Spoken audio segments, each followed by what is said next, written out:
ನಮಸ್ಕಾರ ಕರ್ನಾಟಕ.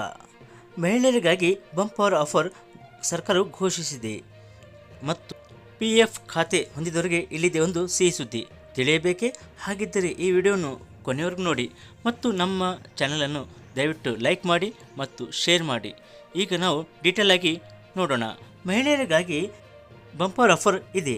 ಈ ಯೋಜನೆಯಿಂದ ಸಿಗುತ್ತೆ 25 ಲಕ್ಷ ಆರ್ಥಿಕ ನೆರವು ಮತ್ತು ಇದನ್ನು ಅರ್ಜಿ ಸಲ್ಲಿಕೆ ಹೇಗೆ ಮಾಡುವುದು ಮತ್ತು ದಾಖಲೆ ಏನೆಂಬುದು ನಾವು ಈಗ ತಿಳಿಯೋಣ. ಮಹಿಳೆಯರಿಗೆ ಸ್ವಯಂ ಉದ್ಯೋಗ ಉತ್ತೇಜಿಸಲು, ಆರ್ಥಿಕ ಸ್ವಾವಲಂಬನೆಯನ್ನು ಸಾಧಿಸಲು ಉತ್ತಮ ಅವಕಾಶ ಒದಗಿಸಲು SBI ಈಗ ಮುಂದಾಗಿದೆ. ವ್ಯಾಪಾರ ಕ್ಷೇತ್ರದಲ್ಲಿ ಹೊಸತನವನ್ನು ಆಶಿಸುವ ಮಹಿಳೆಯರಿಗೆ ನಾವು ಹೇಳುತ್ತಿರುವ ಈ ಯೋಜನೆ ಅತ್ಯಂತ ಪ್ರಯೋಜನಕಾರಿ ಆಗುತ್ತೆ ಎಂದು ಹೇಳಬಹುದು. ದೇಶದ ಅತಿದೊಡ್ಡ ಸಾರ್ವಜನಿಕ ವಲಯದ ಬ್ಯಾಂಕ್ ಆಗಿರುವ ಸ್ಟೇಟ್ ಬ್ಯಾಂಕ್ ಆಫ್ ಇಂಡಿಯಾ ವಿಶೇಷವಾಗಿ ಮಹಿಳಾ ಉದ್ಯಮಿಗಳನ್ನು ಪ್ರೋತ್ಸಾಹಿಸಲು ಹೊಸ ಯೋಜನೆಯನ್ನು ಹಮ್ಮಿಕೊಂಡಿದೆ. ಈ ಯೋಜನೆಗೆ SBI ಸ್ತ್ರೀ ಶಕ್ತಿ ಸಾಲ ಯೋಜನೆ ಎಂದು ಹೆಸರಿಸಲಾಗಿದೆ. ಸ್ತ್ರೀ ಶಕ್ತಿ ಸಾಲ ಯೋಜನೆ. ಈ ಯೋಜನೆಯು ಮಹಿಳೆಯರಿಗೆ ರೂಪಾಯಿ 24 ಲಕ್ಷದವರೆಗೆ ಆರ್ಥಿಕ ನೆರವು ನೀಡಲಾಗುವುದು.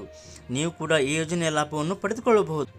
ಈ ಯೋಜನೆಯ ವೈಶಿಷ್ಟ್ಯವೇನೆಂದರೆ, ಈ ಯೋಜನೆಯ ಮೂಲಕ ಮಹಿಳಾ ಉದ್ಯಮಿಗಳು ಕಡಿಮೆ ಬಡ್ಡಿ ದರದಲ್ಲಿ ಸಾಲವನ್ನು ಪಡೆಯಬಹುದು. ರೂಪಾಯಿ 2 ಲಕ್ಷಕ್ಕಿಂತ ಕಡಿಮೆ ಸಾಲಕ್ಕೆ 0.5% ಹೆಚ್ಚುವರಿ ಬಡ್ಡಿ ಸಬ್ಸಿಡಿ ಲಭ್ಯವಿದೆ. ರೂಪಾಯಿ 10 ಲಕ್ಷಕ್ಕಿಂತ ಕಡಿಮೆ ಸಾಲಗಳಿಗೆ ಯಾವುದೇ ಮೇಲಾಧಾರ ಅಗತ್ಯವಿಲ್ಲ. ಈ ಯೋಜನೆ ಸಾಲಗಳ ಮೇಲೆ ಯಾವುದೇ ಪ್ರಕ್ರಿಯೆ ಶುಲ್ಕ ಕೂಡವಿಲ್ಲ. ಮರುಪಾವತಿಗೆ ಹೊಂದಿಕೊಳ್ಳುವ ಆಯ್ಕೆಗಳು ಲಭ್ಯವಿದೆ. ಇದರ ಅರ್ಹತೆಯೇನೆಂದರೆ, ವ್ಯಾಪಾರದಲ್ಲಿ ಕನಿಷ್ಠ 51% ಪಾಲು ಮಹಿಳೆಯರ ಹೆಸರಿನಲ್ಲಿರಬೇಕು. ಹೊಸ ವ್ಯಾಪಾರವನ್ನು ಪ್ರಾರಂಭಿಸಲು ಕೂಡ ಅಥವಾ ಅಸ್ತಿತ್ವದಲ್ಲಿರುವ ವ್ಯಾಪಾರವನ್ನು ವಿಸ್ತರಿಸಲು ಮಾತ್ರ ಈ ಸಾಲವನ್ನು ಅನ್ವಯಿಸುತ್ತದೆ. ಇನ್ನೊಮ್ಮೆ ಹೇಳುತ್ತೇನೆ ನೋಡಿ, ಹೊಸ ವ್ಯಾಪಾರವನ್ನು ಪ್ರಾರಂಭಿಸಲು ಅಥವಾ ಅಸ್ತಿತ್ವದಲ್ಲಿರುವ ವ್ಯಾಪಾರವನ್ನು ವಿಸ್ತರಿಸಲು ಮಾತ್ರ ಈ ಸಾಲವನ್ನು ಅನ್ವಯಿಸುತ್ತದೆ. ಸಾಲಕ್ಕೆ ಅರ್ಜಿ ಸಲ್ಲಿಸುವುದು ಹೇಗೆಂದರೆ, ಹತ್ತಿರದ SBI ಶಾಖೆಗೆ ಭೇಟಿ ನೀಡಿ, ಬ್ಯಾಂಕ್ ಒದಗಿಸಿದ ಅರ್ಜಿ ನಮೂನೆಯನ್ನು ಪೂರ್ಣಗೊಳಿಸಿ, ಅಗತ್ಯ ದಾಖಲೆಗಳನ್ನು ಬ್ಯಾಂಕಿಗೆ ಸಲ್ಲಿಸಿ. ನಿಮ್ಮ ಪ್ಲ್ಯಾನ್ ಬಗ್ಗೆ ಕೂಡ ಬ್ಯಾಂಕಿಗೆ ತಿಳಿಸಲೇಬೇಕು. ಅಗತ್ಯವಿರುವ ದಾಖಲೆಗಳೇನೆಂದರೆ ಆಧಾರ್ ಕಾರ್ಡ್, ಪ್ಯಾನ್ ಕಾರ್ಡ್, ವ್ಯವಹಾರ ಸಂಬಂಧಿತ ಯೋಜನಾ ವರದಿ, ಆದಾಯ ದಾಖಲೆ, ಪಾಸ್ಪೋರ್ಟ್ ಗಾತ್ರದ ಭಾವಚಿತ್ರ. ಯೋಜನಾ ವರದಿ ಮಾತ್ರ ಕಂಪ್ಲೀಟ್ ಆಗಿರಬೇಕು. ಇನ್ನೊಂದು ವಿಷಯವೇನೆಂದರೆ, ಈ ಬ್ಯಾಂಕಿನ ಪ್ರಕ್ರಿಯೆ ಹೇಗಿರುತ್ತೆ ಅಂದರೆ, ಬ್ಯಾಂಕ್ ನಿಮ್ಮ ಅರ್ಜಿಯನ್ನು ಪರಿಶೀಲಿಸಿದ ನಂತರವೇ ನೀವು ಅರ್ಹರು ಎಂದು ಭಾವಿಸಿದರೆ ನಿಮ್ಮ ಸಾಲವನ್ನು ಅನುಮೋದಿಸಲಾಗುತ್ತದೆ. ಅನುಮೋದಿತ ಮೊತ್ತವನ್ನು ನಿಮ್ಮ ಬ್ಯಾಂಕ್ ಖಾತೆಗೆ ಜಮಾ ಮಾಡಲಾಗುತ್ತದೆ. ಈ ಯೋಜನೆಯು ಮಹಿಳೆಯರಿಗೆ ಸ್ವಯಂ ಉದ್ಯೋಗವನ್ನು ಉತ್ತೇಜಿಸುತ್ತದೆ, ಆರ್ಥಿಕ ಸ್ವಾವಲಂಬನೆಯನ್ನು ಸಾಧಿಸಲು ಉತ್ತಮ ಅವಕಾಶವನ್ನು ಕೂಡ ಒದಗಿಸುತ್ತದೆ.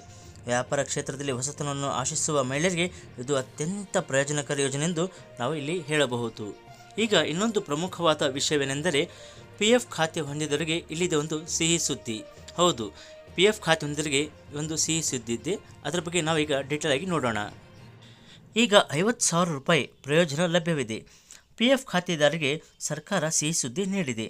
PF ಖಾತೆದಾರರು 50,000 ರೂಪಾಯಿಗಳವರೆಗೆ ಪ್ರಯೋಜನಗಳನ್ನು ಪಡೆಯಲು ಸಾಧ್ಯವಾಗುತ್ತದೆ ಮತ್ತು ನಿವೃತ್ತಿಯ ನಂತರ ಆರ್ಥಿಕ ತೊಂದರೆಗಳನ್ನು ತಪ್ಪಿಸಲು ತನ್ನ ಗ್ರಾಹಕರು ಅಥವಾ ಚಂದಾದಾರರಿಗೆ ಸರಿಯಾದ ನಿವೃತ್ತಿ ಉಳಿತಾಯ ಯೋಜನೆಗಳನ್ನು ಒದಗಿಸುತ್ತದೆ.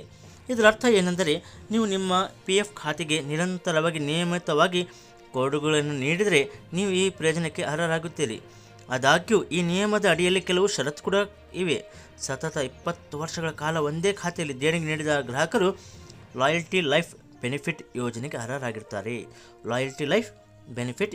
ಅರ್ಹರಾಗಿರ್ತಾರೆ. ಈ ಪ್ರಯೋಜನವು ಮುಖ್ಯವಾಗಿ ಲಾಯಲ್ಟಿ ಲೈಫ್ ಬೆನಿಫಿಟ್ ಸ್ಕೀಮ್ ಅಡಿಯಲ್ಲೇ ಮಾತ್ರ ಲಭ್ಯವಿದೆ. ಇದರರ್ಥ ನೀವು ನಿಮ್ಮ PF ಖಾತೆಗೆ ನಿಯಮಿತವಾಗಿ ಕೊಡುಗೆಗಳನ್ನು ನೀಡಿದರೆ ನೀವು ಈ ಪ್ರಯೋಜನಕ್ಕೆ ಅರ್ಹರಾಗುತ್ತೀರಿ.